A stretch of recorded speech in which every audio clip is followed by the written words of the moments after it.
na lang yung totoong tatay natin. Tyrone. Ang bait niya. Mas mukhang mayaman pa. Siguro, sarap ng buhay natin ang ganun. Kapag siya naging tatay natin, hindi lang yaman ang gusto ko. Pagmamahal din at pag-aalaga ng isang tatay.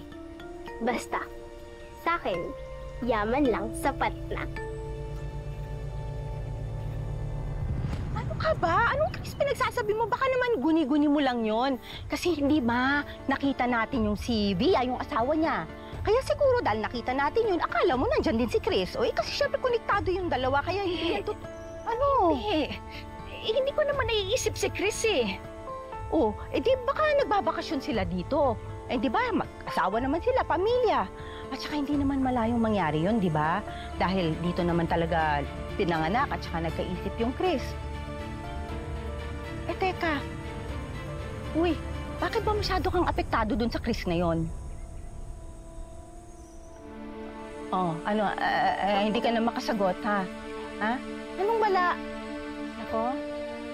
Rosel? May hindi ka sinasabi sa akin. Kilala kita. Ano?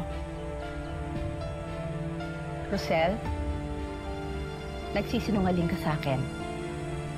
Ano ba talaga ang totoo? Ha? Bakit ka nagkakaganyan sa Chris na yon?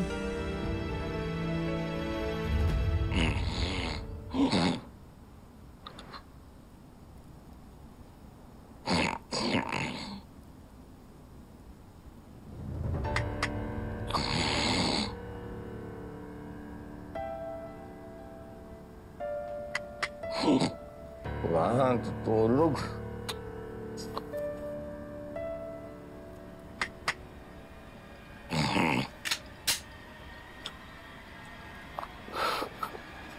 Estong? Oo, ako nga. Hindi ka nananaginip. Binabangungot ka. Tayo! Bossing, sorry. Huwag mo ko tawaging bossing. Hindi ako si Vic Soto. Nasaan yung bayad? Estong, ano eh. Wala pa kasi akong pera. Wala pa akong pera. Pero bukas, babayaran kita.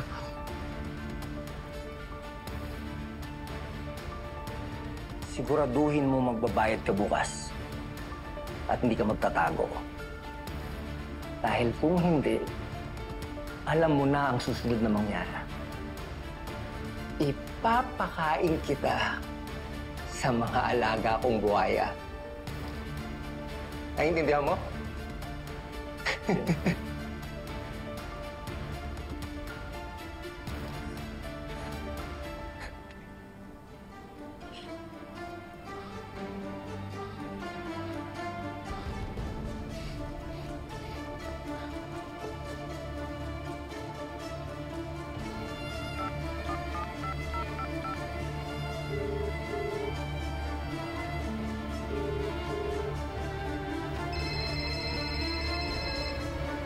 Oh, bakit?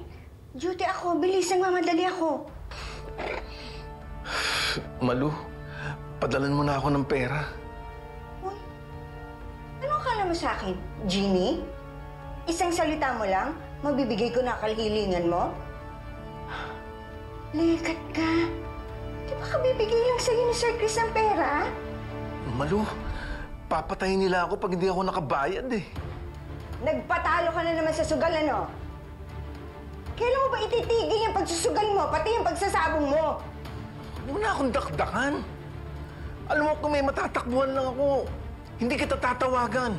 Huh, wala ka na talagang tatakbuhan. Ewan ko na lang kung bigyan ka pa ni Sir Chris ng pera. Kaya kung ako sa'yo, magpapalibing na ako ng buhay.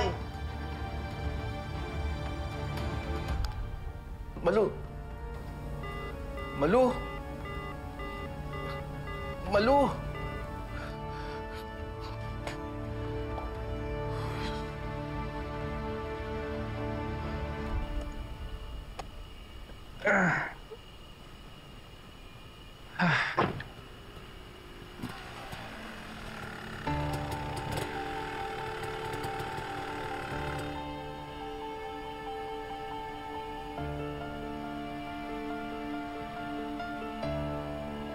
Anong ginagawa mo rito? Hindi ba sabi ko sa'yo, ayokong makita pagmang mukha mo? Sir, last na talaga to.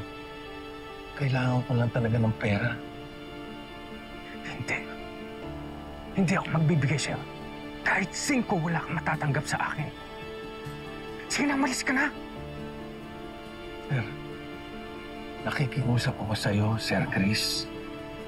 Huling hirit ko na talaga to. Promise. Pag hindi ka umalis, tatawag ako ng pulis. Kaya umalis ka na. Umalis ka na!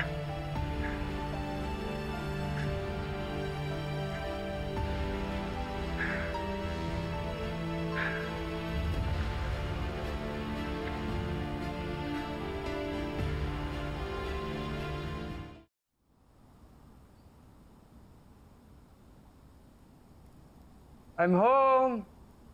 Daddy? Mukhang nandyan na nga ang daddy mo. Belle, can you keep a secret? Huwag mo sasabihin sa daddy mo na nakita natin si Rosel, okay? Bakit po?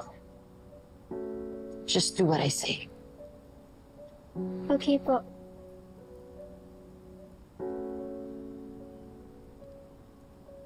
I'm home! Oh, Daddy? honey, you're here. Oh, anong balita? Anong ginagawa ninyo, ha? Well, Belle and I planned a surprise for you tomorrow. Talaga? Ipagluluto ka namin ng favorite mong seafood paella. Wow! Siguradong pupubusog ang daddy niyan. Oh, kami mismo ni Belle ang bibili ng ingredients, right, anak? Opo. Thank you. Well, so much for the surprise, though, because now, you already know. Pwede naman ako magkunwari, di ba? Kunyari, hindi ko alam. Paano yung kunwari hindi mo alam? Ay! Surprise ako!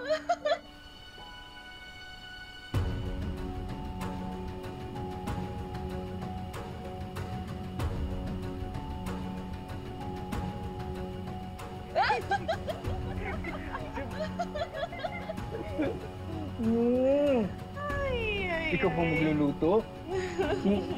Sarap ang luto mo, ah! Yeah. Pinagdadamutan mo na talaga ako. Hindi na tayo bate. Umanda ka sa gagawin ko.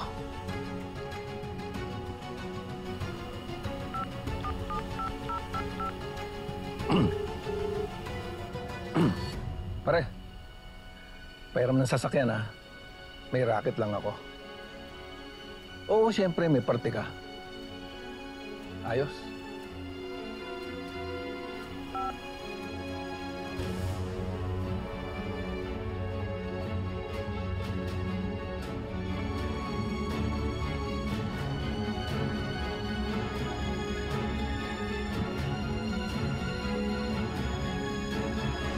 Parang nangingilag ka dun sa biyang yon. Eh, di ba hindi mo na naman siya, boss? Si Chris ang tatay ni Tyrone. Ano?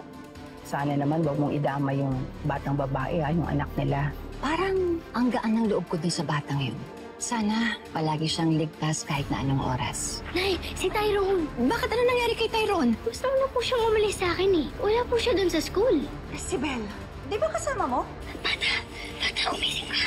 Tara tayo. Bata, bilis mo.